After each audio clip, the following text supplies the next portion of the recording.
নমস্কার, দেখছেন talk to Bangla. আমি অভিষেক রয়েছে আপনাদের সাথে। এই মুহূর্তে যে খবর নিয়ে উপস্থিত হয়েছে, জগদীপ ধনখড় ভারতবর্ষের উপরাষ্ট্রপতি, তিনি হঠাৎ করেই গতকাল রাত্রিবেলা একটা ইস্তফা পত্র দিয়ে দেন রাষ্ট্রপতির উদ্দেশ্যে এবং সোশ্যাল মিডিয়ায় সেটা তিনি শেয়ার করেন। এবং তারপর থেকেই যে জল্পনাটা উস্কে উঠেছে যে কেন হঠাৎ করে ভারতবর্ষের উপরাষ্ট্রপতিকে তার 2 বছর টার্ম বাকি থাকতে একদম ইস্তফা দিতে হলো। তিনি সেই ইস্তফা পত্রে কারণ দর্শিয়েছেন তার শরীরজনিত কারণে তাকে এই মুহূর্তে তার কাছ থেকে অব্যাহতি নিতে হবে। কিন্তু গতকাল পর্যন্ত আমরা দেখতে পেয়েছিলাম যে কোনোভাবেই কিন্তু অসুস্থতার কোনো লক্ষণই তার মধ্যে ছিল না, বরঞ্চ একদম কঠোরভাবে কিন্তু রাজ্যসভা তিনি গতকালও চালিয়েছেন। সংসদের বাদল অধিবেশন শুরু হলো এবং তার প্রথম দিন একদম রাজ্যসভায় যেভাবে তিনি একদম সভাপতিত্ব করলেন, সেখান থেকে কোনোভাবেই কিন্তু বোঝা যায়নি যে এই ভদ্রলোক আগামী 6-7 ঘন্টার ব্যবধানে একদম ইস্তফা দিতে পারেন। তাহলে কি এমন ঘটনা ঘটলো দুপুর 2:30 থেকে একদম রাত 10টার মধ্যে, যার ফলে জগদীপ ধনখড় ইস্তফা দিলেন উপরাষ্ট্রপতির পদ থেকে, যেখানে 2027 সালে তার একদম সরাসরি উপরাষ্ট্রপতির পদের মেয়াদ শেষ হওয়ার কথা ছিল।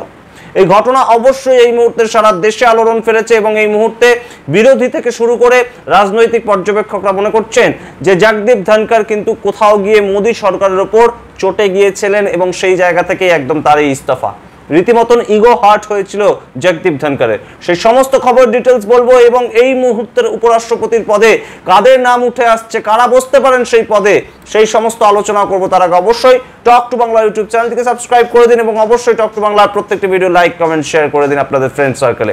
এই মুহূর্তে আপনারা জানেন যে একদম উপরাষ্ট্রপতি জগদীপ ধনখড় তিনি গত কয়েক মাস ধরেই কিন্তু আলোচনার কেন্দ্রবিন্দুতে ছিলেন।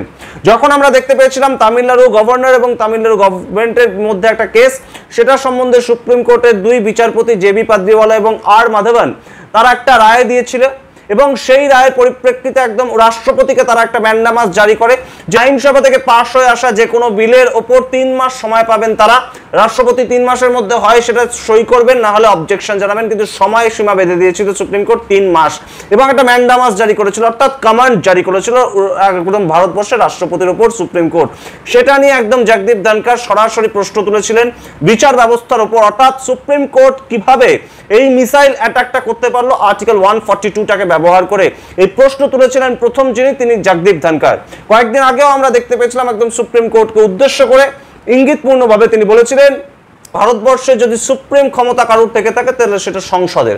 একদম সরাসরি ভারতের যে শাসক পক্ষ সংসদ, তিনি যেটা সভাপতি ছিলেন, সেই রাজ্যসভার একদম সাংসদদের থেকে কিন্তু একদম রীতিমতন তিনি একদম লড়াইটা করেছিলেন এবং সেই জায়গা থেকে কেন হঠাৎ করে রাজ্যসভার সভাপতি হিসেবে তিনি তার দায়িত্ব ছেড়ে দিলেন এবং সেটাও একদম বাদল অধিবেশন শুরু হওয়ার প্রথম দিন, সেই প্রশ্ন এই মুহূর্তে উঠছে। তার কারণ আমরা জানি যে বাদল অধিবেশন, এইবারের যে বাদল অধিবেশন অত্যন্ত তাৎপর্যপূর্ণ বাদল অধিবেশন। তার কারণটা হচ্ছে যে পেহেলগাম অ্যাটাক থেকে শুরু করে অপারেশন সিন্দুর, তারপর সিজ ফায়ার, তারপর ডোনাল্ড ট্রাম্পের বক্তব্য, তারপর আহমেদাবাদের প্লেন ক্র্যাশ, তারপর রিসেন্টলি বিহারের SIR, প্রত্যেকটা ইস্যুতে কিন্তু একদম বিদ্ধ হতে হচ্ছে সরকারকে একদম বিরোধীদের কাছ থেকে। এবং বিরোধীরা যেভাবে ইউনিটি দেখাচ্ছে এই মুহূর্তে INDA জোটের পক্ষ থেকে 24টা পার্টি যেভাবে ইউনিটি দেখাচ্ছে লোকসভায় বা রাজ্যসভায়, সেটা কিন্তু রীতিমতন বেকায়দায় পড়ছে রাজ্যসভা এবং লোকসভায় শাসক পক্ষের এমপিরা। গতকাল আমরা দেখতে পেয়েছিলাম জেপি নাড্ডা, যিনি বিজেপির সর্বভারতীয় সভাপতি এবং অবশ্যই তার সঙ্গে রাজ্যসভার একজন সাংসদ, আমরা দেখি যে তিনি গতকাল কিন্তু বেশ খানিকটা বেকায়দায় পড়েছিলেন এবং মল্লিকার্জুন খড়গে কংগ্রেস নেতা এবং রাজ্যসভার সাংসদ, রাজ্যসভার বিরোধী দলনেতা, তিনি যেভাবে এক একটার পর একটা বিষয় উত্থাপিত করে তিনি বিভিন্নভাবে শাসক পক্ষকে কিন্তু একদম রীতিমতন ঘিরে ফেলেছিলেন, সেইখানে কিন্তু আমরা দেখতে পাই যে জেপি নাড্ডা বেশ খানিকটা মেজাজ হারান এবং এক প্রশ্নে তিনি বলেই বসেন স্পিকারের কথাটা, অর্থাৎ স্পিকার যে লাইনটা বারংবার ব্যবহার করেন যে nothing will go on record, এই কথাটা স্পিকার সদনে থাকাকালীন জেপি নাড্ডা ব্যবহার করেন। তার থেকে বড় বিষয় যে বিজনেস অ্যাডভাইজারি কমিটির একটা বৈঠক ডাকা হয় বিকেল 4:30টার সময়, কিন্তু সেই বৈঠকে সাধারণত আমরা যে ছবিটা দেখি যে বিজনেস অ্যাডভাইজারি কমিটির বৈঠকে শাসক দলের এমপিরা উপস্থিত থাকেন, কিন্তু বিরোধী পক্ষের বিভিন্ন কিছু নেতারা বিভিন্ন সময় বয়কট করেন, কিন্তু শাসক পক্ষের সবাই কিন্তু উপস্থিত থাকেন সাধারণত। কিন্তু সেই ছবিটাও গতকাল একদম বদলে গিয়েছিল, শাসক পক্ষের একাধিক নেতা যারা বিজনেস অ্যাডভাইজারি কমিটিতে উপস্থিতি থাকলেন না, কিন্তু মল্লিকার্জুন খড়গেরা থাকলেন। সুতরাং বুঝতেই পারছেন যে জেপি নাড্ডা এবং তার সঙ্গে একদম সরাসরি ভারতীয় জনতা পার্টির সঙ্গে একটা কনফ্লিক্ট কিন্তু তৈরি হয়েছিল জগদীপ ধনখড়ের এবং তিনি যে কারণটা দেখাচ্ছেন শরীরজনিত কারণ, সেইটার যদি ব্যাখ্যায় আমরা আসি, যে গত মার্চ মাসে 4 দিনের জন্য তিনি কিন্তু কার্ডিওলজিক্যাল একটা সমস্যা নিয়ে হসপিটালে ভর্তি হয়েছিলেন, কিন্তু তার পরবর্তীতে আর কোনো ধরনের কোনো আমরা কিন্তু দেখতে পাইনি তার মধ্যে কোনো শারীরিক সমস্যা আছে। এবং এই যে সংসদের বাদল অধিবেশন, এটা 42 দিন আগে ডিক্লেয়ার করেছিলেন কিরেন রিজিজু, এবং সেই ডেটের তার আগে কেন হঠাৎ করে জগদীপ ধনখড় এতদিন ধরে তিনি রিজাইন করলেন না, সেই প্রশ্নটা উঠছে। এখন বিষয় হচ্ছে জগদীপ ধনখড় তিনি কিন্তু অত্যন্ত সম্মানের সঙ্গে চলতে পছন্দ করেন সব ক্ষেত্রেই, এবং পশ্চিমবঙ্গের যখন রাজ্যপাল পদে তিনি আসীন ছিলেন তখনও কিন্তু একদম রীতিমতন তিনি তার যে সম্মানটাকে বজায় রাখতেন, এবং তার সম্মানে কখনো যদি কেউ আঘাত করতো সেটা নিয়ে কিন্তু তিনি মুখ খুলতেন। এবং তৃণমূল কংগ্রেসকে বেশ খানিকটা আমরা দেখতে পেয়েছিলাম পর্যদস্তু করেছিলেন জগদীপ ধনখড় বিভিন্ন ইস্যুতে পশ্চিমবঙ্গের রাজ্যপাল থাকা অবস্থায়। এবং সেই জায়গা থেকে এই মুহূর্তে জগদীপ ধনখড় যেভাবে সুপ্রিম কোর্টকে বিরোধিতা করছিলেন, একদম শাসক পক্ষের হয়ে বিজেপির হয়ে কথা বলছিলেন, সেই জায়গাটা কিন্তু অবশ্যই ঠিকঠাকই ছিল, তেমনই কিন্তু মনে করছেন রাজনৈতিক পর্যবেক্ষকরা। কিন্তু কি এমন হলো যে এইভাবে হঠাৎ করে মধ্যরাতে রিজাইন করতে হলো জগদীপ ধনখড়কে? সেই প্রশ্নের উত্তর এখনো সঠিকভাবে সামনে আসেনি, কিন্তু অনেকেই বলছেন যে ভারতীয় জনতা পার্টির সঙ্গে একটা দূরত্ব কোথাও গিয়ে তৈরি হয়েছিল জগদীপ ধনখড়ের, এবং সেই ক্ষেত্রেই একদম তাকে কিন্তু সরিয়ে দেওয়ার জন্য, অর্থাৎ ইমপিচমেন্ট করা হতে পারে তেমন একটা জল্পনাও রটেছিল, এবং সেই জায়গা থেকে তিনি তার আগেই রিজাইন করে দিলেন নিজের থেকে। এবং এই মুহূর্তে যেটা সবচেয়ে গুরুত্বপূর্ণ বিষয়, যে বিহার ভোটকে নিয়ে যেভাবে চাপে পড়েছে ভারতীয় জনতা পার্টি, সেই জায়গায় নতুনভাবে আবারও নীতিশ কুমারকে মুখ্যমন্ত্রী তারা হয়তো আর করতে চাইবে না। তাহলে নীতিশ কুমার পজিশনটা কি পাবেন?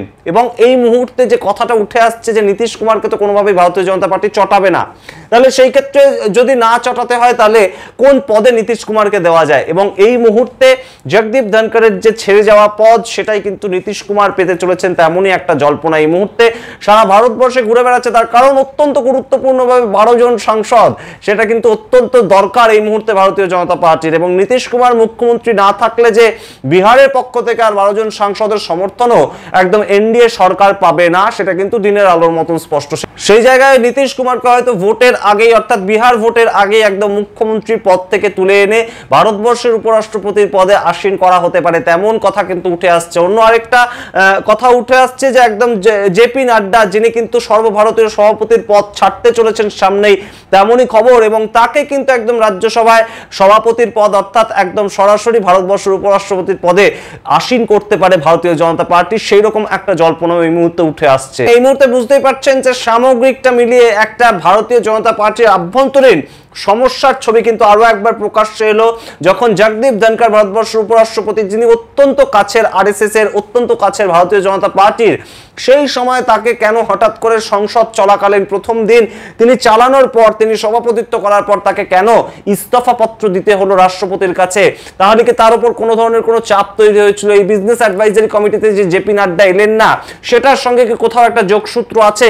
এই প্রশ্ন কিন্তু উঠে বেড়াচ্ছে এই মুহূর্তে রাজনৈতিক পরিমণ্ডল, এবং এই মুহূর্তে সারা দেশ কিন্তু মনে করছে যে জগদীপ ধনখড়ের যে রিজাইন, সেটা সবেমাত্র শুরু। তার পরবর্তীতে বিভিন্ন রাজ্যের মুখ্যমন্ত্রীরাও কিন্তু ইন আ রো আছেন ভারতীয় জনতা পার্টির বিরুদ্ধে গিয়ে তারা ভারতীয় জনতা পার্টির ডবল ইঞ্জিন সরকারের মুখ্যমন্ত্রীর পদ থেকে ইস্তফা দিতে পারেন, এমন খবর কিন্তু সারা দেশে ঘুরে বেড়াচ্ছে। সুতরাং বুঝতেই পারছেন এই মুহূর্তে ভারতীয় জনতা পার্টির যে এনডিএ সরকার তৈরি হয়ে আছে, সেটা খুব একটা ভালো পজিশনে কিন্তু নেই, এবং সেই ছবিটাই কোথাও গিয়ে আরো একবার একদম আচমকায় একটা বম ব্লাস্টের মতন কিন্তু দেখা গেল জগদীপ ধনখড়ের ইস্তফা পত্রের মাধ্যমে।